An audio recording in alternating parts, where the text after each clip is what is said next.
సంబంధించి పాలన ఏ విధంగా కొనసాగుతుంది, రేవంత్ రెడ్డి ఏ విధంగా పాలన ఏడాది పాటు పూర్తి చేయడం జరిగింది, రేవంత్ రెడ్డి వ్యవహార శైలి ఏంటి, రేవంత్ రెడ్డికి గత ఏడాది కింద ఉన్న మైలేజ్ ఇప్పుడు కూడా ఉందా, రేవంత్ రెడ్డి భాషా వినియోగం ఏ విధంగా ఉంది, గతంలో ముఖ్యమంత్రిగా ఉన్నప్పుడు కేసీఆర్ ఇష్టారైతే అడ్డగోలు భాష మాట్లాడి తెలంగాణ యాస భాష అంటే ఇంత అసహ్యంగా ఉంటుందా అంటూ తెలంగాణ ప్రజల నుంచే అసహించుకునేలా అసహ్య పడేలా చేయడం జరిగింది కేసీఆర్. ఆ అసహించుకునేలా వ్యవహరించడం జరిగింది కేసీఆర్. అదే దారిలో ఈరోజు రేవంత్ రెడ్డి వెళ్తున్నాడా అంటే అవుననే తెలంగాణ సమాజం అంతా చెప్తుంది.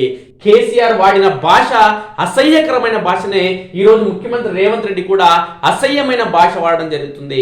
ఈ రాష్ట్రానికి ముఖ్యమంత్రిగా ఉన్నటువంటి రేవంత్ రెడ్డి ప్రతిపక్షంలో ఉన్నప్పుడు నాయకుడు ఏ విధమైతే భాష వాడడం జరిగిందో అదే తీరులో భాష మాట్లాడుతూ ఈరోజు తెలంగాణ సమాజం తల దించుకునేలా ఈ తెలంగాణ భాష అంటే ఇంత చెత్తగా ఉంటుందా, ఈ తెలంగాణ భాష అంటే బూతులేనా, ఈ తెలంగాణ భాష అంటే అసహించుకునేలా ఉంటుందా అనే కోణంలో అప్పుడు ముఖ్యమంత్రిగా ఉన్నటువంటి కేసీఆర్ కావచ్చు, ఇప్పుడు ముఖ్యమంత్రిగా ఉన్నటువంటి రేవంత్ రెడ్డి కావచ్చు, ఈ విధంగా వ్యవహరించడం అనేది భాషకున్న విలువను తగ్గించడం అనేది నిజంగా ఈ తెలంగాణ సమాజం అసహించుకోవడం జరుగుతుంది. అసలు ఈ ఏడాది పాటు కాలంలో రేవంత్ రెడ్డి యొక్క పాత్ర ఏంటి, రేవంత్ రెడ్డి యొక్క మైలేజ్ కానీ ఆయనకు ఉన్నటువంటి క్రేజ్ కానీ ఏమైనా తగ్గిందా పెరిగిందా, లేకుంటే మేము రైతు బంధు లేదంటే రైతు రుణమాఫీ చేయడం జరిగింది కాబట్టి దానికి మన కాంగ్రెస్ పార్టీ మైలేజ్ పెరిగిందా అనేది ఒకసారి మనం చూద్దాం. అదే కోణంలో ఇప్పటి వరకు కాంగ్రెస్ పార్టీ ఏడాది కాలంలో ఒక పేదకు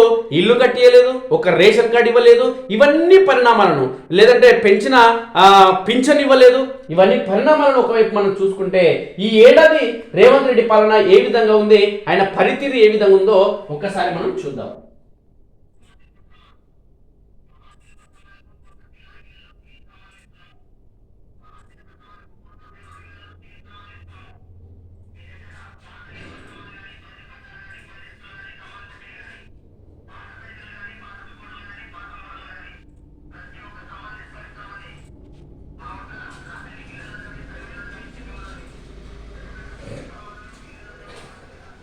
ఏడాది పాలన ఎటు అనే కోణంలో వార్త తెలంగాణలో రేవంత్ రెడ్డి నాయకత్వంలో కాంగ్రెస్ ఏర్పడి ఏడాది అవుతుంది. పార్టీ పరంగా రేవంత్ జాగ్రత్తలు తీసుకుంటున్నప్పటికీ ప్రభుత్వ పరంగా ప్రజల్లో అసంతృప్తి తలెత్తకుండా జాగ్రత్తలు తీసుకోవడంలో కొంత విఫలమయ్యారని మాత్రం చెప్పవచ్చు. కాంగ్రెస్ పార్టీ అలవికాని హామీలు ఇచ్చింది. రాష్ట్ర ఆర్థిక పరిస్థితి కేసీఆర్ ఉన్నప్పుడే క్షీణించింది. దీంతో పాత పథకాలతో పాటు కొత్త పథకాల అమలుకు నిధుల కొరత ఏర్పడింది. పాత ప్రభుత్వం అమలు చేసిన పథకాలను కొనసాగిస్తూ కొత్త పథకాల అమలుకు పూనుకుంటే ప్రజలు హర్షిస్తారు. కానీ అమలులో ఉన్న పథకాలను నిలిపివేసి కొత్తగా ఎన్ని పథకాలు అమలు చేసిన ప్రజలు సంతృప్తి చెందరన్న మౌలిక సూత్రాన్ని సీఎం రేవంత్ రెడ్డి విస్మరించారు. అందుబాటులో ఉన్న నిధులన్నింటినీ కేవలం రుణమాఫీకి మళ్లించడం వల్ల పాత పథకాలకు నిధుల కొరత ఏర్పడింది. ఫలితంగా రైతు భరోసా వంటి పథకాల అమలు నిలిచిపోయింది. ముఖ్యమంత్రిగా రేవంత్ రెడ్డి తన భాషను కూడా మార్చుకోవాలి. ప్రతిపక్షంలో ఉన్నప్పుడు వాడిన భాషనే ఇప్పుడు కూడా వాడితే ప్రజలు హర్షించరు. తాను ఇప్పుడు ముఖ్యమంత్రిని అన్న విషయం మర్చిపోయి భాష విషయంలో కేసీఆర్తో పోటీ పడడం, సవాళ్లు విసురుకోవడం, తన స్థాయిని తగ్గించుకోవడమే అవుతుంది. రేవంత్ తన ఏడాది పాలనను సమీక్షించుకొని లోపాలను సరిదిద్దుకోవడానికి ఇదే సరైన సమయం. కాంగ్రెస్ ప్రభుత్వానికి ఇంకా 4 ఏళ్ల గడువు ఉంది. ప్రభుత్వంపై ప్రజల్లో కొంతమేర అసంతృప్తి ఉంది కానీ వ్యతిరేకత మాత్రం ఇంకా ఏర్పడలేదు. రేవంత్ ప్రభుత్వం అన్ని రంగాల్లోనూ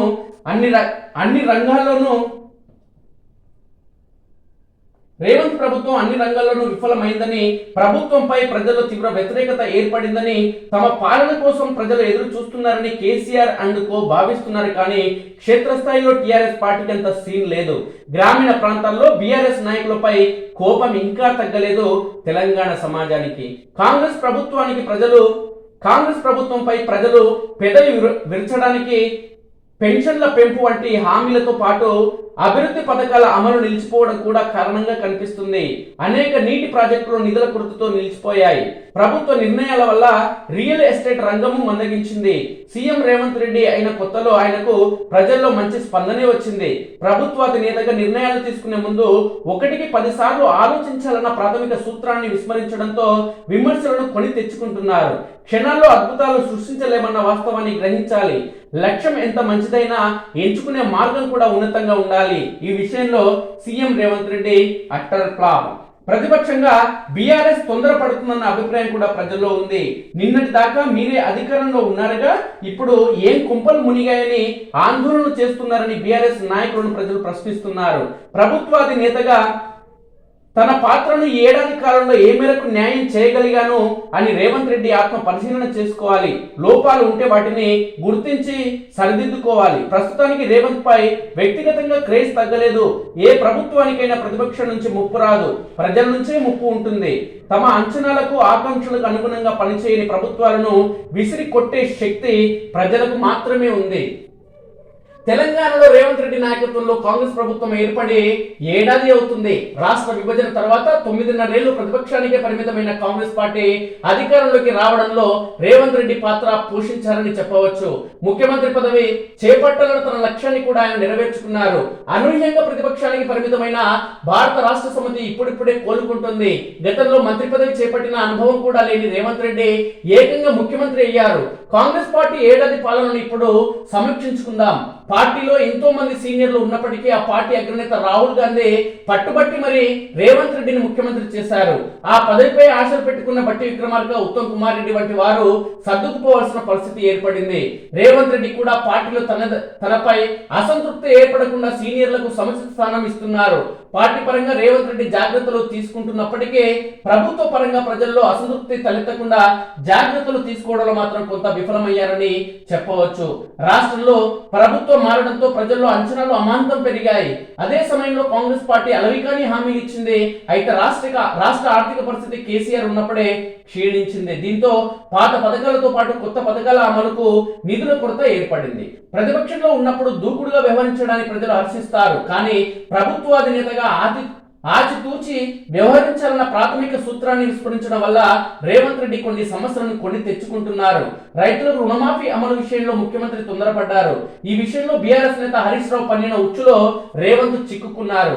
పాత ప్రభుత్వం అమలు చేసిన పథకాలను కొనసాగిస్తూ కొత్త పథకాల అమలుకు పూనుకుంటే ప్రజలు హర్షిస్తారు. కానీ అమలులో ఉన్న పథకాలను నిలిపివేసి కొత్తగా ఎన్ని పథకాలు అమలు చేసిన ప్రజలు సంతృప్తి చెందన్న మౌలిక సూత్రాన్ని ముఖ్యమంత్రి రేవంత్ రెడ్డి విస్మరించారు.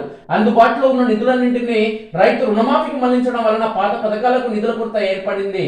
ఫలితంగా రైతు భరోసా వంటి పథకాల అమలు నిలిచిపోయింది. దీనిపై ప్రజల్లో ముఖ్యంగా రైతుల్లో అసంతృప్తి నెలకొంది.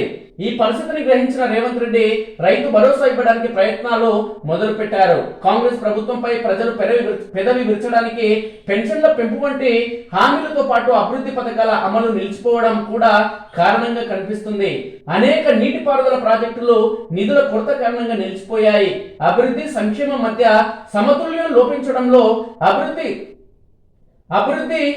సంక్షేమం మధ్య సమతుల్యం లోపించడంతో అభివృద్ధి కార్యక్రమాలకు నిధుల కోసం వెతుక్కోవాల్సిన పరిస్థితి ఏర్పడింది. కేసీఆర్ పాలనలో పెండింగ్ లో ఉన్న బిల్లులు కూడా చెల్లింపులకు నోచుకోలేదు. మరోవైపు ప్రభుత్వ నిర్ణయాల వల్ల రియల్ ఎస్టేట్ రంగం మందగించింది. ఈ కారణాల వల్ల ప్రజల వద్ద నగదు చెలామణి తగ్గిపోయింది. ఫలితంగా ప్రజల్లో ఫీల్ గుడ్ ఫ్యాక్టర్ లోపించింది. ఏడాదిలోనే ఇందుకు మార్పు. రేవంత్ రెడ్డి ముఖ్యమంత్రి అయిన కొత్తలో ఆయన వ్యవహార శైలి పట్ల ప్రజల్లో మంచి స్పందనే వచ్చింది. అయితే ప్రభుత్వాధినేతగా నిర్ణయాలు తీసుకునే ముందు 1కి 10 సార్లు ఆలోచించాలన్న ప్రాథమిక సూత్రాన్ని విస్మరించడంతో ఆయన విమర్శలను కొని తెచ్చుకుంటున్నారు. ఉదాహరణకు హైడ్రా ఏర్పాటు, చెరువులు కుంటల పరిరక్షణకు హైడ్రా ఏర్పాటును అందరూ స్వాగతించారు. ఎప్పుడైతే పేదలు మధ్యతరగతి వాళ్ళు నిర్మించుకున్న కొనుగోలు చేసిన ఇళ్లను కూల్చే ప్రయత్నం చేయడం జరిగిందో అప్పటి నుంచి హైదరాబాద్ ప్రజల్లో వ్యతిరేకత మొదలైంది.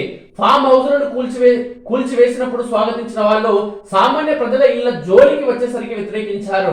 అదే సమయంలో మూసి ప్రక్షాళన తెర మీదకు రావడంతో ప్రజల్లో ప్రభుత్వంపై అపోహలు నెలకొన్నాయి. మూసి ప్రక్షాళన, హైడ్రా వంటి ఆపరేషన్లను ఒకే పర్యాయం అమలు చేయాలనుకోవడమే ప్రభుత్వం చేసిన తప్పు. ఉమ్మడి నల్గొండ జిల్లాలోని 6 నియోజకవర్గాలకు సాగునీరు అందించే మూసిని ప్రక్షాళన చేయాల్సిన అవసరం ఉంది. కానీ మొదటగా మూసికి ఇరువైపులో ఉన్న ఇళ్లను కూల్చివేయబోతున్నట్లుగా వాటిపై ఎరుపు రంగు అక్షరాలతో మార్కింగ్ చేయించడం మరో తప్పిదం. నిజానికి ఈ చర్యకు హైడ్రాతో సంబంధం లేదు. అయినా హైడ్రా ఆధ్వర్యంలో కూల్చివేతలు జరగబోతున్నాయన్న ప్రచారం జరిగింది. దీంతో మూసి ప్రక్షాళనను ప్రజలు అపార్థం చేసుకున్నారు. నిజానికి ప్రభుత్వం కూడా ముందుగా ఆక్రమణ తొలగింపు జోలికి వెళ్లకుండా ఉండాల్సింది. పైనుంచి కింద నుంచి మూసి ప్రక్షాళన పనులు చేపట్టి ఉంటే ఈ ప్రాజెక్టును ప్రజలు అర్థం చేసుకుని స్వాగతించేవారు. సినిమాలో చూపించినట్లుగా ముఖ్యమంత్రిగా క్షణాల్లో అద్భుతాలు సృష్టించలేమన్న వాస్తవాన్ని రేవంత్ రెడ్డి గ్రహించాలి. లక్ష్యం ఎంత మంచిదైనా దాన్ని చేరుకోవడానికి ఎంచుకునే మార్గం కూడా ఉన్నతంగా ఉండాలి. ప్రభుత్వం అంటే ప్రతిపక్షాల నుంచి రాజకీయ చికాకులు ఎదురవడం సహజం. మూసి ప్రక్షాళన, హైడ్రా ప్రాజెక్టు విషయంలో కూడా రాజకీయం మొదలైంది. ముఖ్యమంత్రి దుందుడుగ్గా వ్యవహరించడమే అందుకు కారణం. దీంతో ప్రభుత్వాది నేతగా రేవంత్ రెడ్డి పరిణతితో వ్యవహరించాలన్న అభిప్రాయం వినిపిస్తుంది.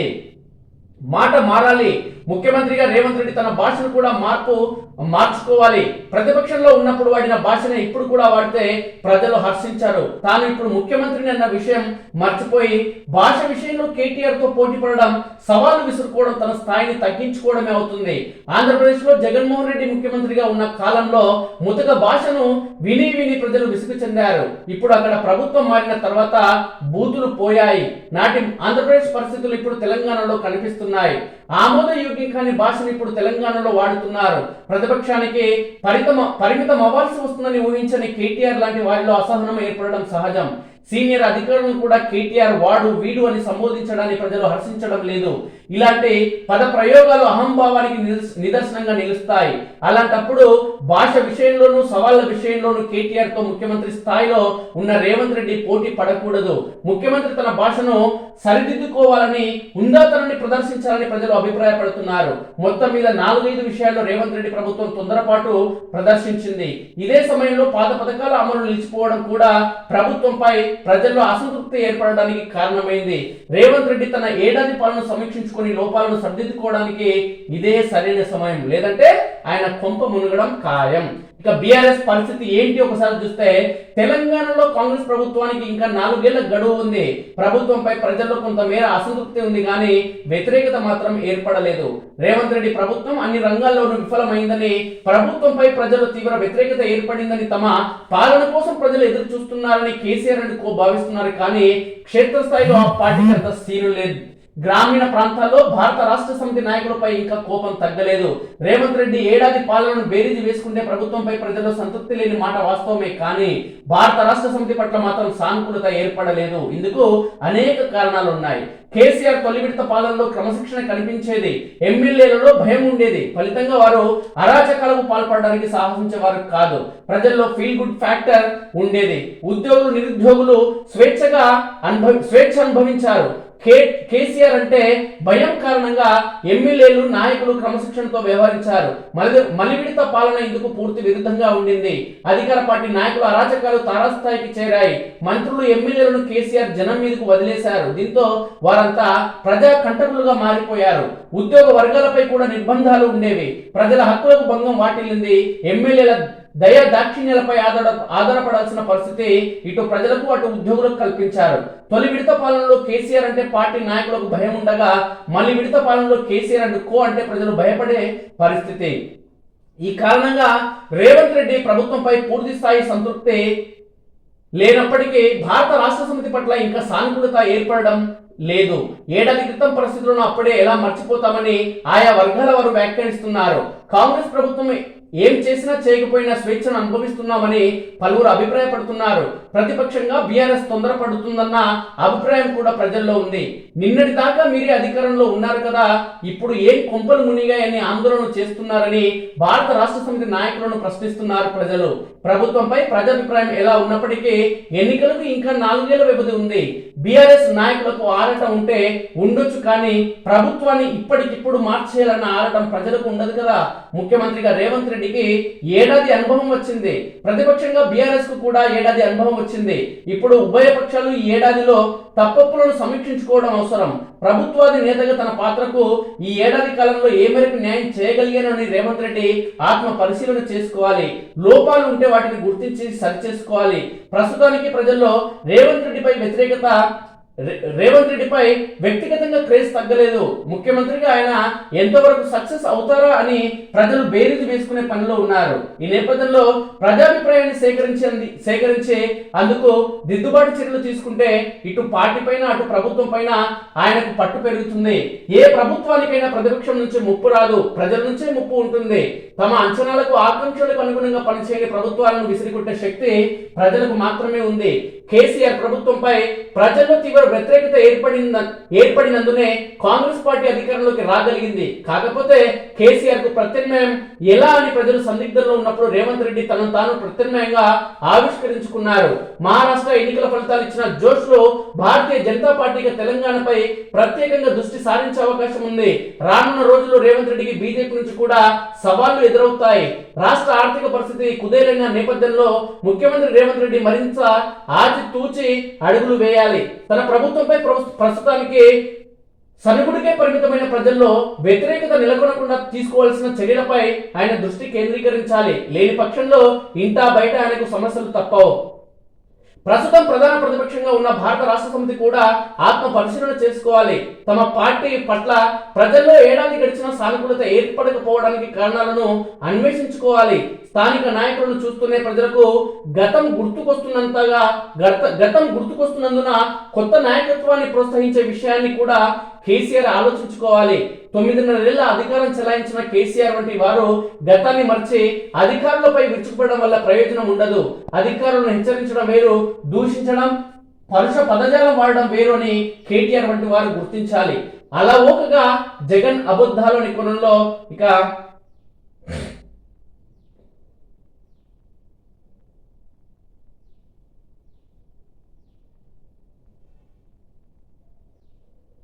రేవంత్ రెడ్డి ఏడాది పాలనను బేరీజు వేసుకుంటే ప్రభుత్వంపై ప్రజల్లో సంతృప్తి లేని మాట వాస్తవమే. కానీ భారత రాష్ట్ర సమితి పట్ల మాత్రం సానుకూలత ఏర్పడలేదు. ఇందుకు అనేక కారణాలు ఉన్నాయి.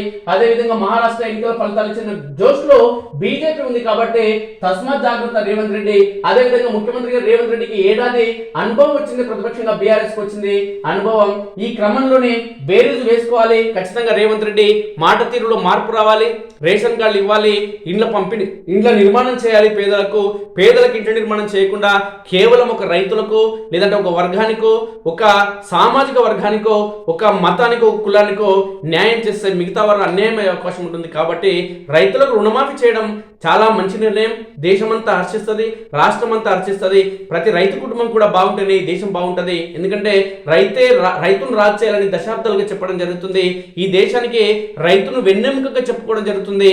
రైతుకు రుణమాఫీ చేయడంలో ఎలాంటి తప్పు లేదు. కానీ ఈ రుణమాఫీ అనేది ప్రభుత్వం ప్రకారం, పార్టీల ప్రకారం ఈ ఏడాది లోపు రుణమాఫీ చేసి మిగతా పథకాలను అనేది అటకెక్కించడం అనేది మిగతా వర్గాలకు కాంగ్రెస్ పార్టీ దూరం కావడం జరుగుతుంది.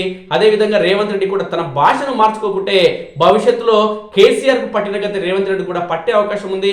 తన పాలనా తీరు పైన, ఏడాది పాలన పైన ఖచ్చితంగా సమగ్రమైన పరిశీలన చేసుకుని ఆత్మ విమర్శ చేసుకుని పాలన ముందు 4 ఏళ్ల పాలన బేషుగ్గా నిర్వహించాలనే కోణంలో ఉమ్మడి పాలమూరు జిల్లాకు సంబంధించిన ప్రజలు, తెలంగాణ రాష్ట్ర వ్యాప్తంగా ప్రజలు కోరుకోవడం జరుగుతుందనేది సుస్పష్టం.